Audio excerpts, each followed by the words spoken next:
회복, 은혜를 덧입는 삶, 오늘 33번째 시간입니다. 여러분, 뮤지컬 중에 레미제라블은 누구나 다 아는 장발장 이야기입니다. 그 뮤지컬의 초반에 아주 감동적인 몇 부분들이 있죠. 그 중에 뮤리엘 주교가 그냥 거지꼴로 나타난 장발장을 향해서 문을 열어주고 그에게 먹을 것, 마실 것, 쉴 곳을 제공하는 환대의 식탁이 가장 아름다운 장면입니다. 그러면서 주교는 이렇게 이야기합니다. 우리도 가난하게 살지만 나눌 것이 있다네 라고 말입니다. 한밤에 찾아든 그 낯선 사람을 향해서 겁없이 환대하고 있는, 식탁에 앉혀서 함께 식사를 하고 있는 이 모습은 마치 예수님의 모습 같습니다. 그 장발장을 향해서 뮤리엘 주교는 이렇게 얘기합니다. 당신은 아주 특별한 손님이네 라고 말을 합니다. 장발장은 자기를 특별한 손님이라고 불러주는 그것에 너무 놀랐습니다. 그것도 그럴 것이 추록을 하고 난 후에 그 순간까지 그런 식으로 누구도 환대해 준 사람이 없었는데 그를 따뜻하게 한 식탁에 맞이하는 그 일은 너무 큰 감동입니다. 그래서 오늘 장발장은 뮤리엘 주교를 통해서 세 번의 환대를 받고 감동적인 장면이 나오는데, 첫 번째는 함께 누구인지도 모르면서 식사를 하는 장면이며, 두 번째는 은식기를 훔쳐서 달아났다가 경찰에게 붙들려서 다시 뮤리엘 주교 앞에 오게 되는데, 경찰을 향해서 이렇게 얘기합니다. 아니, 자네 은촉대까지 가지고 가라고 했는데 왜 이것은 두고 갔나? 라고 하며 그 은촉대를 그의 가슴에 품에 안겨주는 장면이 있죠. 그것은 그의 구원과 그의 온전한 인정받음의 시간이었던 것입니다. 그런가 하면 세 번째는 뮤리엘은 장발장에게 당신은 환대받을 권리가 있다네 라고 말을 합니다. 왜 그러냐면 당신은 나와 똑같은 형제이기 때문에 그렇다네 라고 말을 합니다. 여러분, 우리가 살아가면서 누군가를 맞이한다고 하는 이것은 기쁨인 동시에 두려운 일입니다. 저는 오늘 우리가 이 예배를 통해서 한 가족이 되고 특별히 사회에서 수도 없는 많은 만남을 통해 우리는 우주를 또 한 사람의 역사를 대하는 신비로운 만남 속에 있어요.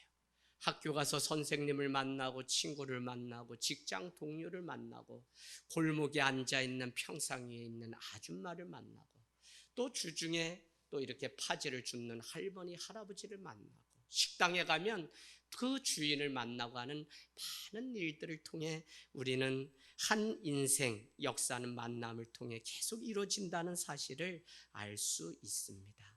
특별히 상처받은 존재가 나라고 생각했는데 그것과 전혀 상관없이 누군가로부터 존중을 받고 귀하게 여김받는 이 일은 다시 내 안에 호흡이 이어지고 생명이 이어지는 놀라운 일이죠. 그래서 결혼뿐만 아니라 수도 없는 그 만남을 통해 누군가를 이해한다는 것은 그의 아픔, 그가 살아온 역사, 그가 겪었던 어떤 한 세계와의 만남이기 때문에 어린아이 하나를 대해도 우리는 함부로 우리식으로 평가하거나 잣대를 들이대면 안 되는 것이죠.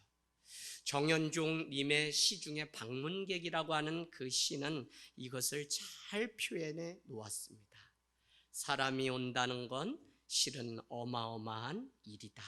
그는 그의 과거와 현재와 그리고 그의 미래와 함께 오기 때문이다. 한 사람의 일생이 오기 때문이다. 부서지기 쉬운, 그래서 부서지기도 했을 마음이 오는 것이다.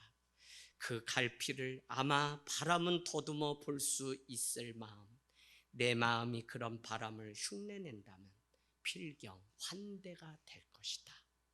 하스피탈리티라고 하는 이 환대는 조건 없이 그를 맞이하는, 우리가 호텔이나 또 하스피탈이라고 하는 병원이라고 하는 것이 다 이 환대의 개념에서 같이 어그러져서 나온 단어인 것을 보면 참 우리가 사람답게 살아간다는 것이 누군가가 나를 향해 환대하는 그 일, 그것이 얼마나 귀한 일이지. 그러나 이 안에 더 놀라운 것이 숨겨져 있다면, 누군가를 환대하고 그를 존중하고 높인다면 사실은 그 사람이 자기 자신을 그런 존재로 여기며 살아가는 것이죠. 그러나 누군가를 대해서 하찮게 여기고 누군가의 그 손길을 쉽게 여긴다면 그는 자기 존재에 대해서도 쉽게 여기며 그렇게 살아가고 있는 것입니다. 여러분, 우리가 지켜야 할 가장 중요한 것은 내게 다가오는 한 사람의 인생을 숭고하게 여기며 그 생명이 생명되게 이어주는 그 일, 그것이 바로 예수 그리스도께서 십자가를 통해 우리에게 물려주신 사랑의 본의미인 것입니다. 끝없는 만남을 소중하게 갖고 가서 열매를 맺게 해야 되는 것은 주님을 믿고 살아가는 우리의 몫인 것입니다.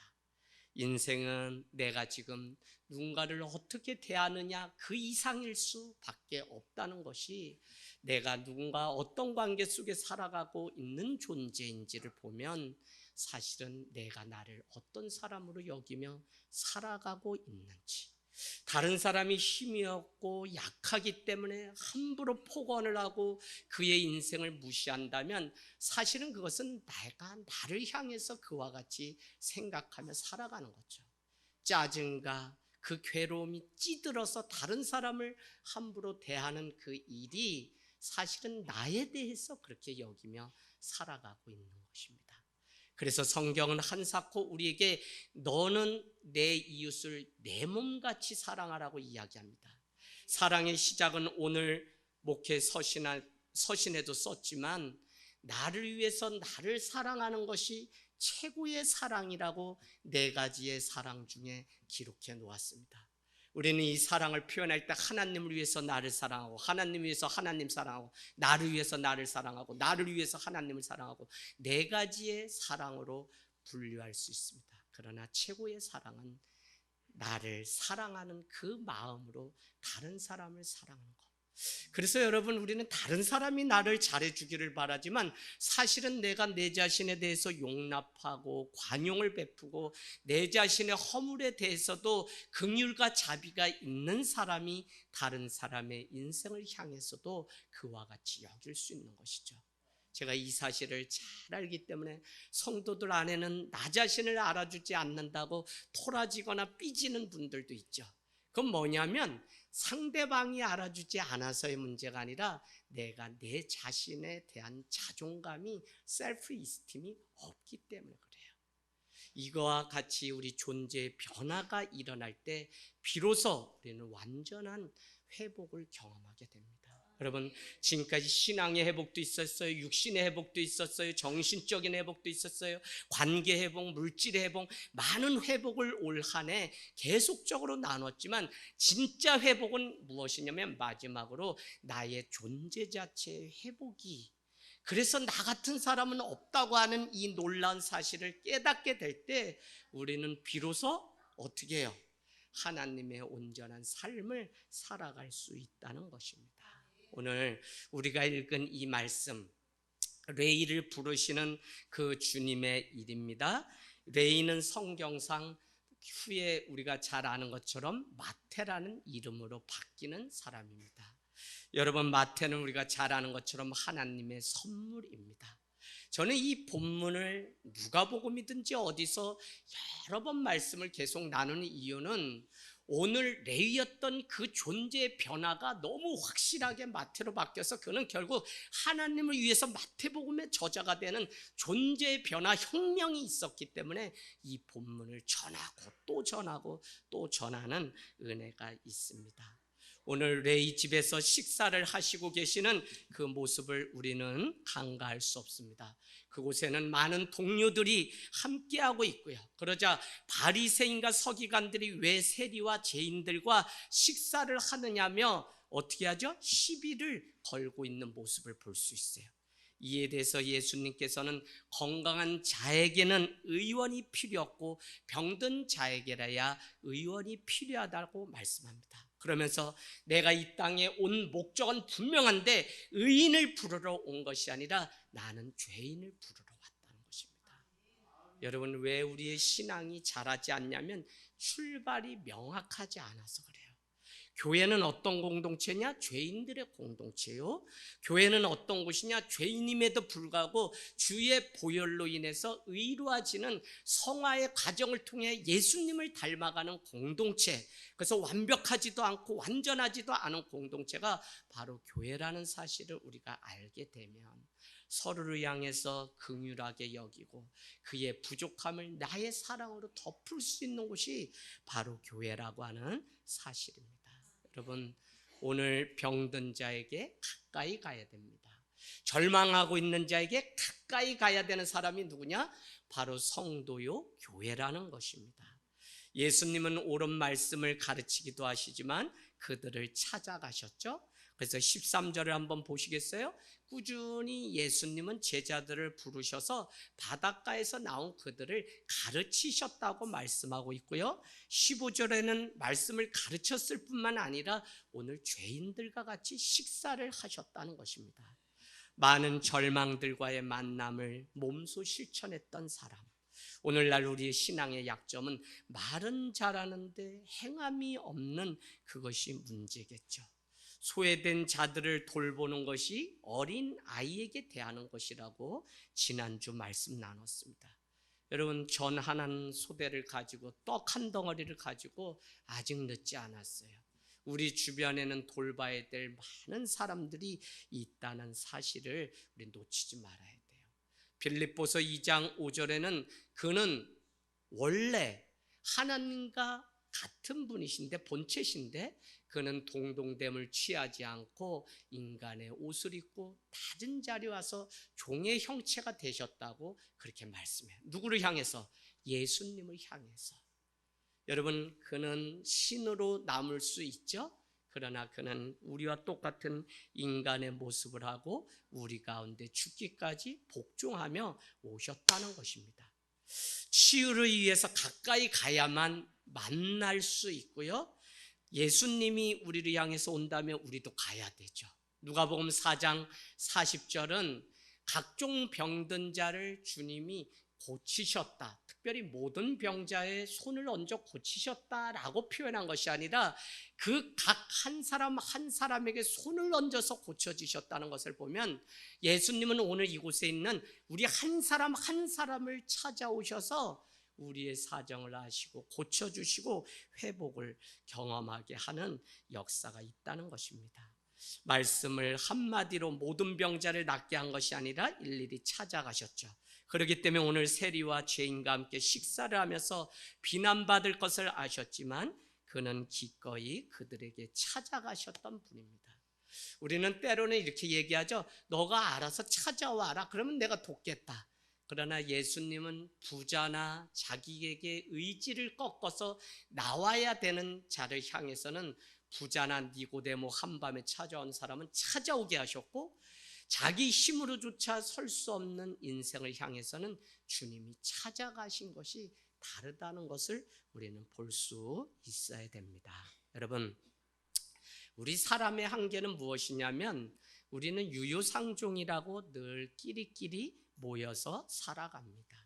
하지만 의도적으로라도 다른 사람들을 만날 수 있는 그 자리에 나가야만 우리는 비로소 저 불신자들도 복음을 전하고 만날 수 있어요. 루이스 팔리우라고 하는 교회 신학자는 교회를 한마디로 이렇게 이야기합니다. 교회는 걸음과 같다. 걸음 아시죠? 냄새나는 걸음. 왜 이렇게 표현해 놓았냐면 모이면 냄새가 진동하지만 이렇게 밖으로 파송받아 나가게 되면 그곳에 걸음이 썩어서 반드시 열매를 거두는 교회는 바로 걸음과 같다고 그렇게 말을 하고 있습니다. 이 사실을 통해서 우리는 날마다 우리는 방향을 정해서 우리의 인생의 자리를 걸어 나가야 되는데 내가 기도의 자리 가면 우리는 기도의 사람이 되고 내가 누군가를 돕는 도움의 자리에 나가면 우리는 돕는 사람이 되는 거예요. 그래서 어디를 향해서 내가 날마다 걸음과 같은 내 인생을 드리기를 기뻐하는 사람인지가 너무 중요한 것이죠. 여러분, 가까이 가는 것도 중요하죠. 그러나 억지로 하지 않는 것이 더 중요합니다. 왜요?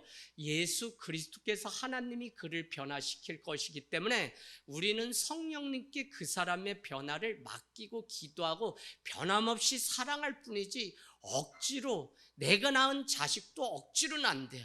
그러나 여러분이 끝까지 그 한 영혼을 놓고 기도하는 그 일이 너무 중요합니다. 예수님도 억지로 하지 않았죠. 예수님도 수도 없는 대화를 통해 그 안에 목마름을 발견하고 그에게 갈증을 유발하는 일들을 통해 억지로가 아니라 그가 정말 주님 앞에 목마름으로 나올 수 있도록, 오늘 세리와 창녀 그들을 억지로 변화시킨 것이 아니라 기준이 무엇인지만 분명히 말씀했고, 그 기준은 말씀이었으며 그 말씀을 전해주면 그들이 주님 안에서 변화를 경험하는 일들이 있다는 것입니다. 다만 우리도 그 한 영혼이 변화될 때까지 수도 없는 기다림이 필요하죠. 그래서 완벽을 추구하지 않고 기다리는 그 삶이 바로 성도의 몫이며, 기다리는 사람만이 기도할 수 있고, 언젠가는 남편이, 아내가, 부모님이 주님 앞으로 돌아올 것을 알게 되는 거죠. 여러분, 이 교회 문턱까지 왔지만 함께 예배하고 갈 수 없어서 울면서 갔는데 제 마음에 지금 남아있어요. 1년에 한두 번 올까 말까 하는데, 아버지와 같이 제가 목회를 하면서 만난 지 2, 3일 만에 아버지가 돌아가셔서 첫 장례식을 목사가 되고 집 냈던 청년입니다. 그랬더니 개척을 하는데 저는 목사님을 아버지로 생각해서 오산까지, 그래서 수원에서 오산까지 와서 같이 교회를 4년 5년 섬기다 결혼을 해서 울산까지 갔어요. 그러나 믿지를 않게 되니까 그저 울면서 오늘 가는데, 저 밖에서 제가 손을 잡고 기도를 해주는데 제 마음도, 또 어머니는 더 그렇죠. 어머니도 제가 손만 잡고 헤어졌습니다. 여러분, 예수님의 삶처럼 우리도 가까이 찾아갈 뿐만 아니라 장벽을 깨는 삶을 살아가야 돼요. 이레이저 지저스라고 하는 그림을 제가 여러분께 늘 말씀드리는데, 사람들은 울타리를 만들고 경계를 만드는데 예수님은 그 울타리와 경계를 지우게, 이레이저 지우시기 위해서 이 땅 가운데 오신 것이죠. 성경은 우리에게 화평을 어떻게 이룬다고 얘기하냐면, 막힌 담을 헐 때 화평, 그래서 화평의 사도로 오신 분이 바로 예수 그리스도라고 우리에게 말씀하고 있습니다. 예수님은 소외된 사람들을 제자로 삼으셨고요, 예수님은 벽을 무너뜨려 뛰어넘어 그에게 문을 열므로 인해서 그가 들어올 수 있도록, 오늘 세리였던 그를 마태라고 하는 새로운 이름의 존재로 변화를 주었던 것처럼 더 이상 죄인이 아니라 그를 정말 없으면 안 되는 귀한 존재로 삼아주셨다는 거예요. 여러분, 예수 믿는 거요, 간단한 일도 아니지만 그냥 우리가 무슨 노력을 해서 얻는 게 아니라, 주님이 나는 싫다고 한사코 뿌리치고 나는 멀리 달아나려고 애쓰지만 주님이 찾아오셔서 내 인생을 향해 손을 내미시고 자녀를 삼으시고 가족으로 삼아주셔서 오늘 그가 하는 그 식탁이 뭐죠? 주님의 살과 피를 마시는, 먹고 마시는 성찬의 예식에 참여할 수 있는, 이것이 얼마나 놀라운 환대인지 모른다는 것입니다. 바리새인들은 그들이 정해놓은 정결법에 의해서 세리나 창녀를 대했죠. 왜냐하면 그들은 하나님을 사랑하는 것 같지만 자신들이 정해놓은 의와 자신들의 그 삶의 전통이 하나님보다 우선되었기 때문에 그래요. 우리가 무너지고 깨져서 주님을 닮아간다는 것은, 목사님 이건 절대 안 돼, 이건 절대 안 돼요 라고 말하는 그 기준을 깨기 위해서 오늘 예수 그리스도를 우리는 믿고 나가야 돼요. 그래서 성격이 아니라 우리는 주님 닮은 성품의 삶을 살아가는 이 가을이 되기를 원합니다. 생명과 상관없는 비본질에 목숨을 걸고 있는 바리새인들, 그들은 열심히 있었습니다. 그러나 자신의 그 열심이 다른 사람을 죽이는 것인지 몰랐다는 것이죠. 교회 공동체도 이 원리나 성숙함이 없게 되면 자기 마음대로 그냥 신앙생활을 하는 것뿐이에요. 그래서 나의 이 말이, 나의 이 행동이 누군가의 영혼을 갉아먹는 일인지 모른다면 우리는 아직 먼 거죠.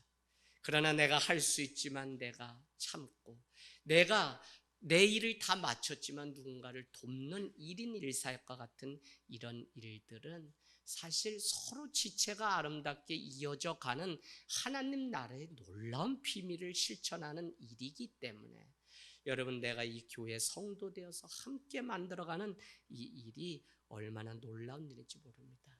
바리새인 중에 바리새인, 자기 열심으로 평생을 살아갔던 사람을 여러분 아시지 않습니까? 그의 이름이 바로 사울 큰 자였다가 다메섹 도상에서 예수님을 만남으로 인해 변화를 경험했던 가장 작은 자란 뜻의 바울을, 그는 정말 자신의 전통과 율법으로 사람들을 대하고 정죄하며 죽이기를 기뻐했던 자였던 것을 우리는 알 수 있습니다. 이와 같이 살아가는 세상 가운데 주님은 돌 하나를 던짐으로 인해서 스캔들을 크게 일으킵니다. 스캔들이라고 하는 것은 연예인들이 일으키는 것이 아니라 예수님의 그 말씀에 걸려 넘어가다라고 하는 헬라어에서 나온 것이 스캔들입니다. 원래는 스캔달리조라고 하는 원어가 있는 것이죠. 14절 말씀. 알페오의 아들 레이가 세간에 앉아 있는 것을 보시고 이르시되 나를 따르라 하시니 그가 일어나 따르니라. 레이는 여러분 세금을 거두는 자죠. 로마 정부에 세금을 거두어 바치던 친족입니다. 그러나 자신의 동족으로부터 미움을 받았죠. 왜냐하면 그 받은 많은 것들을 압제자 로마 관원들에게 바치는가 하면 그 나머지는 자기 주머니에 넣어서 누구나 할 것 없이 부자로 살아갔던 자가 레이입니다. 많은 것을 가졌기 때문에 그는 많은 것을 잃었던 사람입니다. 아무도 함께 해줄 사람이 없고 사람들은 그를 향해 손가락질을 하는 거죠. 어쩌면 다정하게 와서 그의 이름을 부르며 말을 건네주는 분은 오늘 예수님밖에 없어요. 우리가 신앙이 자라고 일평생 우리의 자녀들이 꼭 만나야 되는 주님은 누구냐? 엄마 아버지 다 떠나도 혼자 내가 살아가고 가정을 꾸리고 내 인생 만들어 갈 때 그때 내 인생에 불러주시고 버팀목이 되고 친구 되시는 분이 예수님밖에 없다는 사실을 가르치고 알게 되면 그 사람은 반드시 승리합니다. 그래서 우리가 오늘 예수님을 전하는 이 일을 기뻐하면서 전하는 이 일이 우리의 사명인 것입니다. 레이는 유대법에 의하면 믿음의 공동체에 돌아올 수 없는 직업입니다. 그가 아무리 많은 헌금을 하고 아무리 많은 봉사를 하고 아무리 많은 성전 제사와 율법을 준수한다고 해도 종교적으로 그는 버림받은 존재입니다. 그런 그에게 예수님이 찾아오셔서 그를 인정하고 환대해 주신 것이 오늘 식탁 같이 밥을 먹는 사건입니다. 여러분, 이에 세리의 집에서 식탁 교제를 하게 되었는데 여기에 세리와 죄인들과 함께했던 많은 사람들이 있었다고 하는 그 표현이 너무 중요하죠. 대표적인 버림받은 사람들의 그룹이 세리와 죄인, 창녀라고 하는 직업입니다. 그럼에도 불구하고 예수님을 사회적 종교적 편견을 깨신 분이시며 그들을 향하여 죄인이라고 돌을 던진 것이 아니라 함께 식사에 초대했던 것이죠. 이 일이 위험한 줄 알면서도 16절은 예수님의 행동에 대해서 브레이크를 거는 그 많은 당시의 법과 사람들이 있음에도 불구하고 오늘 예수님은 그와 같이 했다는 것입니다. 여러분, 역사를 가만히 공부해보면 역사 안에는 얼마나 많은 모순이 많은지 몰라요. 때로는 이 파워 힘에 의해서 불복과 굴종을 요구하기 때문에 역사가 막 그렇게, 그래서 믿는 우리는 시대가 가는 세상의 역사, 그것이 맞다가 아니라 하나님이 어떻게 이 물꼬를 틀어가시고 전화이복하시는지를 볼 수 있는 눈이 있어야 되는데 오늘 바리새인과 같은 사람은 역사적 모순을 만들어내는 자예요. 왜요? 오늘 세리를 향해서 함께 식사함이 마땅하지 않다고 낙인을 찍었던 자입니다. 여러분, 마치 우리도 자기 의와 자기 의를 드러내고 무장하기 시작하면 다른 사람을 소외시키는 자리에 갈 수 있는 것이죠. 바리새인과 서기관들의 행동을 오늘 보십시오. 예수님께서 죄인 및 세리들과 함께 잡술 수 있는 것을 보고 그의 제자들에게 이르되 어찌하여 세리 및 죄인들과 함께 먹느냐고 따져 묻습니다. 우리 친구들 이제 학교 가죠? 왕따가 그냥 생긴 게 아니죠. 왜요? 내가 저 친구 진짜 못마땅하는데 아니 이상하게 저 친구와 같이 식사를 하는 또 다른 친구가 있다면 그까지 밀어내서 함께하지 않는 일들이 생기는 것을 함께하게 되면 도매급으로 왕따 그룹에 포함시켜서 더 이상 그래서 어느 날 억울하게 누군가에게 환대를 했는데 다른 사람이 그를 싫어한다는 명목하에 함께 밥 먹었다는 것 때문에 세상은 지금도 왕따와 경계가 생기는 것을 우리는 볼 수 있습니다. 여러분, 바리새인들의 자기의와 전통은 하나님보다 더 강했어요.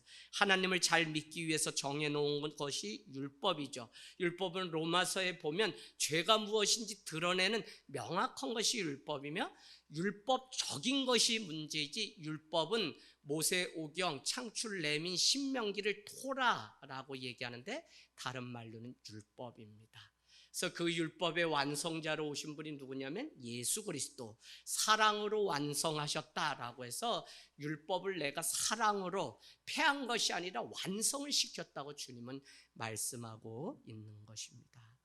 여러분, 형식적인 율법만 남아서 죄인과 세리를 가까이 하지 말라고 하는 법만 따지고 있는 오늘 바리새인과 서기관의 이 모습을 보면 우리가 또 깨지고 또 벽을 헐어야 되는 것이 얼마나 많은지 모릅니다. 오늘 우리는 식사를 이제 할 거거든요. 식사가 가지는 의미는 너무 크죠. 식사의 자리에 들어오면 구원받았다는 의미입니다. 그렇지 않으면 세리와 창녀처럼 버림받은 사람처럼 취급당합니다. 예수님이 하신 식사의 의미가 크게 다가오는데 경계를 허무는 일이며 그들과 하나됨, 화해를 의미하는 것이 바로 식사예요. 그렇잖아요. 우리도 살아가면서 직장에서 어렵던 사람, 오해했던 사람과 어느 날 무슨 일로 같이 식사를 해보니 그 사람이 그런 사람이 아니었다는 것을 알게 돼요. 저희 우리 자녀들에게 늘 그런 이야기를 합니다. 용아야, 용연아, 사람에 대해서 선입견 가지면 안 된다. 왜요? 그가 그런 직책이었기 때문에 그렇게 해야만 했던 일이 더 많을 수도 있어. 그러니까 우리 아들이 이번에 와서 뭐라고 얘기하냐면 아빠 내가 싫어했던 그 상병이 이제 병장돼서 전역한다고 해서 그런지 너무 부드러운 사람이 돼서 이상해요. 거봐 내가 말했잖아. 너네 소대 안에 식기서열이기 때문에 니네 소대를 돌려야 돼서 악역을 자처하냐고 그 고참이 그때는 그런 건데 이제 집에 가는 사람이 악 쓸 일이 뭐 있냐 그냥 잘해주고 그리고 또 잘해줘야지만 저녁 후에 형 동생으로 만나니까 그렇게 되잖아. 그러니까 아이들도 하나하나 세상을 달리 보고 사람을 따뜻한 눈으로 응시하면서 바라보는 이거. 여러분 우리의 눈이 바뀌어야 되고 생각이 바뀌어야 돼요. 그래서 하나님께만 관심 갖는 것이 아니라 하나님의 마음과 눈, 그 시선을 가지고 세상을 보고 영혼을 대하는 이 일이 얼마나 중요한지 모른다는 것입니다. 오늘 뮤리벨 주교가 장발장을 무조건 환대하고 식사의 자리에 초대한 것을 보십시오. 그를 죄인으로 보지 않고 한 인간으로 따뜻하게 대하는 마음을 우리는 볼 수 있습니다. 아무런 경계 없이 하나됨을 인정하는 모습을 우리는 볼 수 있죠. 한 식탁에 둘러앉아 있는 예수님과 세리와 죄인들의 모습이 이와 같습니다.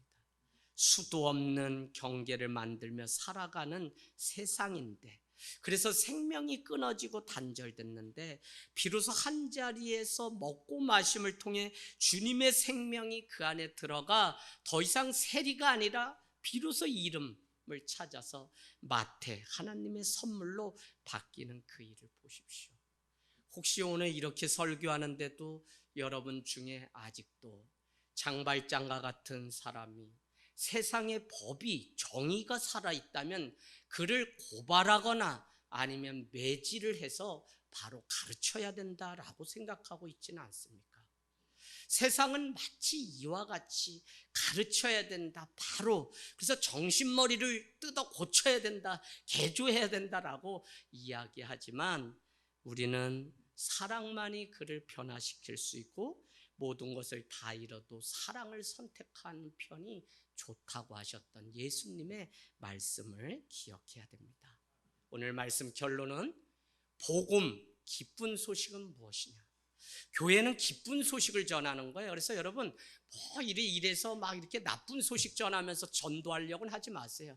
내가 너무 기뻐서 이 기쁨을 같이 나누고 싶어서 전도해야지 그게 기쁜 소식, 복음을 전하는 것이지, 우리가 지혜가 없으면 이렇게 못해요.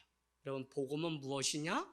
복음은 당신이 자신을 생각하는 것보다 형편없는 죄인이라는 사실을 우리에게 가르쳐줘요. 얼마만큼? 당신의 죄악 때문에 예수 그리스도가 십자가에 죽어야 할 만큼. 또한 복음은 당신이 당신을 기대하고 바라보는 것보다 더 많이 사랑받는 존재가 당신이라는 사실을 가르쳐줍니다. 왜요? 당신 한 사람을 구원하시려고 예수 그리스도가 십자가에 생명을 내어주시기까지 당신은 귀하고 사랑받은 존재라는 사실을 가르쳐줘요. 복음의 양면성이 있지만 이것이 총체적으로 모였을 때 우리는 복음이며 이것을 믿는 것이죠. 회복은 어디서부터 시작되냐?